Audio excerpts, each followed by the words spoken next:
존경하는 학부모 여러분, 안녕하십니까? 저는 인천시 북부교육지원청 중등교육과 학교폭력 대응팀 학교폭력 전문 상담사 안홍욱입니다.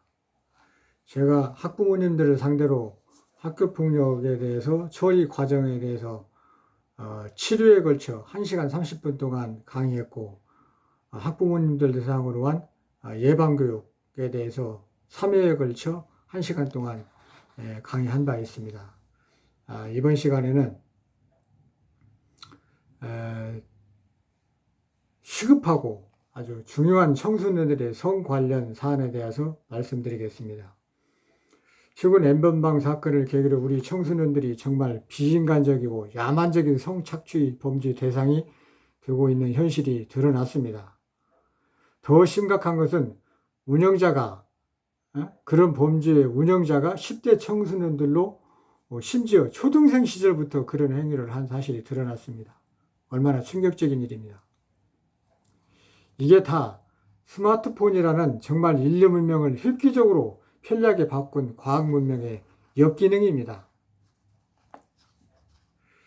여러분, 학교 폭력이 여러 가지가 있지만 아직 판단 능력이 없는 어린 청소년의 성을 돈을 주고 매수하거나 또는 추행 성폭력도 모자라서 한 번의 범죄 행위도 용서할 수 없는데 그걸 이용하여서 지속적으로 성착취까지 한다는 것은 정말 인륜을 저버린 천인공노할 그런 일입니다. 어린 시절의 폭행 등 일반적인 학교폭력도 피해가 평생 간다고 하는데 하물며 성 관련 피해는 그것보다도 상상도 할 수 없는 그런 큰 피해입니다. 그런데 지금 우리 아이들이 이런 피해 사실이 계속 발생하고 있다는 것입니다. 이런 범죄는 아이들이 요즘 코로나 때문에 등교를 못하게 되는 이런 상황에서 더 많이 발생하고 있는 상황입니다. 모두 핸드폰을 이용해 벌어지고 있기 때문입니다. 제일 흔한 방법이 페이스북으로 초등 시절에 친하게 지냈던 그 학생을 옛날 친구를 찾아내서 장난 삼아서 야, 너 요즘 뭐 어떻게 지내니? 많이 컸겠다? 너 뭐 취미가 뭐니? 또는 뭐 키스 해봤니? 뭐 남자친구 또는 여자친구 생겼니? 뭐 이렇게 장난스럽게 대화를 하다가 좀 친해지면은 상대방의 신체 일부를 노출시킨 사진, 심지어 성기 사진까지 찍어가서 보내달라고 합니다. 그러면 또 상대 학생이 익살스럽게 그거를 좀 보내게 됩니다.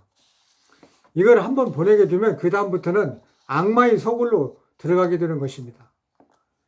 이 사진을 받고 핸드폰 내에 저장해 두고 또 다른 사진을 보내지 않으면 혹은 돈을 보내지 않으면 유포시키겠다고 협박합니다.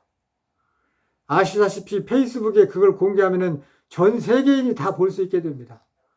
외국에 이민 간 친척, 친구도 볼 수 있습니다. 실로 얼마나 공포스러운 일입니까? 또 그 피해 여학생의 남자친구를 찾아내서 그 남학생에게 돈을 요구하거나 뭐 자기가 시키는 대로 하지 않으면 여자친구 신체 사실을 유포하겠다고 협박합니다. 이런 소설 속에서나 나올 법한 범죄 행위를 아직 중학교의 어린 학생들이 핸드폰에서 보고 배우고 또 그걸 그대로 친구나 지인을 상대로 실습을 한다는 것입니다. 고등학생들은 오히려 그런 행위의 무서움을 어느 정도 알기 때문에 알기 때문에 그런 행동을 잘 덜 하는 편입니다. 그런데 초중생들은 아직 너무 어려서 아무것도 모르고 그런 행동을 하고 순식간에 엄청난 정말 평생 마음 졸이고 살아야 하는 피해를 입게 된다는 것입니다. 오늘 그러니까 5월 9일인가요? 오늘 아침 신문에도 이런 내용이 있었습니다. 16살 여중생이 N번방 같은 그런 친구의 사진을 신체 사진을 다른 사람들한테 유출하다가 그에 걸려서 구속된 그런 사안이 신문에 보도되었습니다. 학부모님 여러분, 이런 피해 사안을 접하면 정말 눈물이 납니다. 정말 한 번밖에 살 수 없는 우리 소중한 인생을 아직 성숙시키기도 되기도 전에 이런 치유하기 어려운 범죄 피해로 구만리 같은 자기 인생의 초입에서 꺾어버리고 마는 것이 너무나 안타까워서 그만 어찌할 줄 모르겠습니다. 그래서 그나마 그런 범죄 행위를 방지하는 데는 학부모님의 역할이 가장 효과적일 거라고 생각되어 이렇게 호소하는 바입니다. 어린애들은 아직 아무 그림도 그리지 않은 도화지 같다고 저는 봅니다. 거기에 어떤 그림을 그리냐는 모두 여러 어른들이 그려낸 이미 그린 그림을 보고 그대로 따라 그리는 경우가 대부분입니다. 그렇지 않습니까, 여러분? 어린 학생이 엄마 뱃속에서부터 그런 그림을 배워가지고 나왔겠습니까? 아니지 않습니까? 그러니까 어린 학생들이 범죄는 원칙적으로 우리 사회의 모든 어른들의 책임입니다. 제 어린 시절에 있었던 일 하나를 소개하겠습니다. 제 어린 시절은 초가집에서 살던 시절이었습니다. 제가 바로 인근에 사는 작은 집에 갔는데 그때는 그 목화, 면을 이렇게 많이 수확하던 그런 시절이었습니다. 저희 사촌 누나께서 그 면을 소쿠리에 담아가지고 방 안에 가득 담아놨는데 제가 그 당시에는 또 등잔불을 전기가 없던 시절이라 등잔불을 썼기 때문에 성냥이 많이 있었습니다. 그 성냥불을 구워가지고 그 면이 얼마나 잘 타나 이걸 한번 시험해 본 그런 적이 있었습니다. 그래서 그게 얼마나 잘 탑니까? 막 타니까 제가 그걸 당황해가지고 손으로 끌려다 못 끄니까 누나가 마침 그걸 보고 와서 그 소쿠리를 들고 밖에다 내던져가지고 화재가 진압된 적이 있었습니다. 이처럼 어린 학생들은 결과를 예측하지 못하고 단순한 호기심으로 돌이킬 수 없는 범죄에 빠져들 수 있다는 것입니다. 이런 거를 어른들이 보호해 주셔야 됩니다. 아무리 바빠도 아이들과 대화를 나누시고 아이들의 행동을 유심히 보시고 핸드폰 검사를 매일 하셔야 됩니다. 보관된 사진이 뭐가 있는지, 어떤 친구와 어떤 대화를 나눴는지, 또 친구의 선후배나 성인 누구와 어떤 대화를 주고받는지 하루에 한 번씩 꼭 점검해 주시기 바랍니다. 유심히 살피다 보면은 또 이리저리 심도 있는 대화를 나누다 보면은 뭔가 그 단서를 발견할 수 있다는 것입니다. 이번 코로나 사태를 보면서 우리 사회가 과학 문명이 발달했다고 하지만 역설적으로 그 과학 문명 때문에 어느 한순간 대책 없이 무너질 수 있다는 것을 뼈저리게 깨달았습니다. 교통의 발달로 세계가 교역량이 늘어나고 항공기술이 발달해서 전 세계가 거의 1인 생활권으로 되다시피 했지 않습니까? 그래서 순식간에 전 세계에 그 코로나가 번진 것이 아닙니까? 다행히 우리나라는 그동안 누적된 의료보험 제도와 축적된 의료보험 제도와 또 의료 시스템 발달로 잘 극복할 수 있었지만 내놓으라는 선진국들도 속수무책으로 당할 수밖에 없었지 않습니까? 모든 것은 예방이 얼마나 중요한 것인가를 뼈저리게 깨닫게 되었습니다. 학교폭력, 특히 성사는 정말 예방이 중요합니다. 그 피해가 너무 큽니다. 그럼 어떻게 해야 할까요? 우선 여성이 피해자가 될 확률이 높기 때문에 여학생들에 대한 성교육을 철저히 해야 합니다. 여학생이 찜질방에서 잠을 자거나 밤늦게 다니는 것은 일단 범죄의 표적이 되기 쉽습니다. 또 핸드폰이나 페이스북 등 SNS 사용 시 호기심에서 장난으로 자신의 사진을 보내는 것은 절대 안 된다고 교육시키고 꾸준히 감시해야 됩니다. 일반 범죄도 마찬가지지만 특히 성 관련 상황 시 단호하고 강하게 안 돼요. 당장 멈추세요. 신고할 거예요. 그런 말을 분명히 하는 의사표현을 하는 방법을 가르쳐야 합니다. 이거 유치원 때부터 가르쳐야 됩니다. 그런 게 바로 성적 자기결정권을 올바르게 행사하는 것입니다. 학부모님 여러분, 권리에 잠자는 자는 보호받지 못한다. 또 우는 애기 젖준다. 이런 대명언이 있지 않습니까? 다른 것도 아닌 성에 관한 자기결정권을 분명히 표현할 줄 아는 게 현대 여성의 필수 요소입니다. 그런 것이 현대 여성이라면 그것이 필수 요소라는 것을 가르쳐야 됩니다. 어렸을 때부터 가르쳐야 됩니다.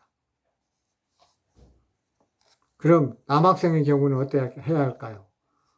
소위 성인지 감수성을 높이는 교육을 해야 합니다.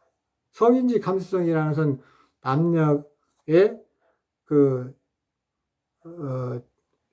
생물학적 또는 생활문화적 차이, 감성의 차이를 이해하는 노력, 또 그 민감성, 그 센스를 말하는 겁니다. 가장 대표적인 게 남녀 간의 성적인 접촉 시 남성이 여성한테 접근해 오면은 또는 뭐 이렇게 쳐다보기만 해도 또 손을 잡거나 그 이상의 접촉 시 여성이 침묵으로 말하는 경우가 있습니다. 그것은 남성 쪽에서는 여성이 자신을 좋아하는데 다만 그 표현력이 부족해서 성격이 차분하고 얌전해서 말을 안 하는 것으로 속으로는 오케이인데 겉으로 말을 안 하는 것으로 이렇게 착각한다는 것입니다. 또 남성들은 그걸 여성의 청순미, 뭐 이렇게 얌전한 그 태도를 더 매력적으로 본다는 것입니다. 모든 게 다 착각이죠. 여성은 남성이 그런 성적 수치심을 주는 그런 행동으로 접근해 올 때 속으로 부끄럽고 두렵고 창피하고 이걸 어떻게 해야 되나, 바로 신고해야 되나, 소리 질러야 되나, 이런 갈등의 순간인 겁니다. 결코 그게 오케이가 아니라는 겁니다. 그런데 남학생은 그것은 자기를 오히려 좋아한다고 생각하고 오히려 그런 때일수록 더 강하게 나가려고 합니다. 그렇게 강하게 나가는 게 남성의 매력이라고 생각하는 그런 어처구니없는 착각을 한다는 것입니다. 그걸 올바르게 가르쳐 주셔야 됩니다. 다시 한번 말씀드립니다. 여성의 침묵은 예스나 오케이가 아닌 분명히 거절이라는 것입니다. 그걸 꼭 가르쳐 주시기 바랍니다. 그런 것을 아는 것, 또 그런 것을 알려고 노력하는 것, 이것이 바로 성인지 감수성이라는 것입니다. 여러분, 옛날에 우리가 저 사람 센스가 없다, 센스가 뭐 발바닥이다, 뭐 이런 표현을 쓰는 적이 많이 있었습니다. 지금은 그런 표현을 잘 안 쓰는 것 같습니다만, 지금은 남녀가 데이트하다가도 성인이 돼서 데이트하다가도 뭔가 남과 여성의 기본적인 차이를 이해하고 남과 여의 그 성평등의 편견이 없고 또 여성의 입장을 잘 이해하고 이런 성인지 감수성이 부족한 남성이라고 저 사람은 성인지 감수성이 부족하구나. 가정교육이 어렸을 때 제대로 잘 안 됐구나. 이렇게 생각하고 딱지를 놓는 세상이 지금 왔습니다. 여러분들 남자 아이를 둔 학부모님들은 그 어렸을 때부터 그런 교육을 남녀 평등 교육, 성인지 감수성에 대해서 공부를 많이 시켜야 됩니다. 오늘 여러분들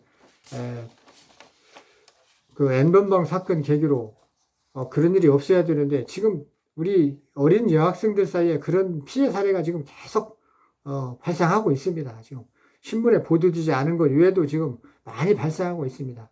그래서 제가 이 사안이 너무나 심각하고 시급하다 생각돼서 오늘 말씀드렸습니다. 더 혹시 물어보실 사항이 있으시면은 510-1557 인천시 북부교육지원청 중등교육과 상담사 안홍욱이었습니다. 고맙습니다.